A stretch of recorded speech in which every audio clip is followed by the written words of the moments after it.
তো উসমান হাদি আমাদেরকে দেখিয়েছে কিভাবে মানুষের জন্য কাজ করতে হয়, কিভাবে মানুষের অব্যক্ত কথাগুলো বলতে হয়। উসমান হাদি দেখিয়েছে বিড়ালের মতো 500 বছর বেঁচে থাকার দরকার নাই, সিংহের মতো 1 ঘন্টা বাঁচতে চাই। কিন্তু আজকে উসমান হাদির শাহাদাত পরবর্তী বাংলাদেশের 56,000 বর্গমাইল জুড়ে উসমান হাদির আদর্শ ছড়িয়ে পড়েছে। আজকে বাংলাদেশের সর্বস্তরের নাগরিকরা, সর্বস্তরের শিশুরা তারা বলছে আমরা সবাই হাদি হব, যুগে যুগে লড়ে যাব। উসমান হাদির এখানে আমরা 44টা তার বক্তব্য সংকলন করার চেষ্টা করেছি। প্রত্যেকটা বক্তব্যের লেখা আমাদের কাছে মনে হয় এক একটা বিপ্লবের ইশতেহার। এবং উসমান হাদি প্রত্যেক মানুষ, ধরেন আমি একটা কথা চিন্তা করতেছি, একজন রিক্সা চালক একটা সমস্যা নিয়ে চিন্তা করতেছে, মনে হচ্ছে সে আমার কথাটাই চমৎকারভাবে সে বলছে। প্রত্যেক মানুষের সমাজে যতগুলো স্টেক হোল্ডার আছে, প্রত্যেক মানুষের অব্যক্ত কথাগুলো খুব চমৎকারভাবে উসমান হাদি বলেছেন। এভাবেই কোটি কোটি মানুষের ঘরে দেশ জুড়ে ফ্রিজ একটাই, ওয়ালটন। এবং উসমান হাদি দেখিয়েছেন আমাদের শত্রু কারা, আমাদের মিত্র কারা, আমাদের লড়াইটা আসলে কার সাথে। এবং সেই জায়গায় যদি আমরা বিজয়ী হতে চাই, আমাদের কি করতে হবে? শুধু প্রতিক্রিয়া দেখালে হবে না, বরং আমাদের গড়তে হবে। তিনি গড়ে দেখিয়েছেন।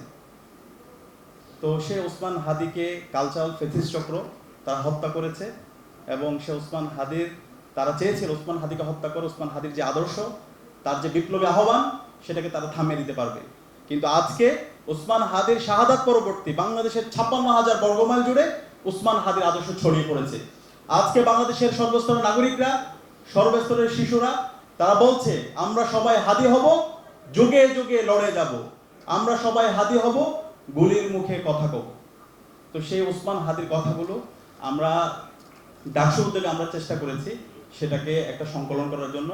আমি বাংলাদেশের সর্বস্তরের শিক্ষার্থীদেরকে, সর্বস্তরের নাগরিকদেরকে, রাজনৈতিক দল, ছাত্র সংগঠন, জুলাইয়ের সকল পক্ষের শক্তিকে আমি অনুরোধ করবো, আমরা ডাকসু থেকে যে বইটি বের করেছি, উসমান হাদির বক্তব্য সংকলন, বারোমাখা কথামালা, এই বইটা সবার সংগ্রহ করা উচিত। আমাদের পরবর্তী প্রজন্মকে উসমান হাদিকে জানানো উচিত, তার বিপ্লবের ইস্তেহারগুলো শোনানো উচিত। আমরা এই বইটা নিয়ে কোনো বাণিজ্য করব না। ডাকসু থেকে আমরা এটা এটা যা কস্ট মূল্য, এখানে একটা মূল্য ধরা হয়েছে, এটাকে আমরা রিভাইজ করব। এটা ব্যয়, এটা আমাদের প্রডিউস করতে যা খরচ হবে, ওই মূল্যটাই আমরা শুধুমাত্র নিব।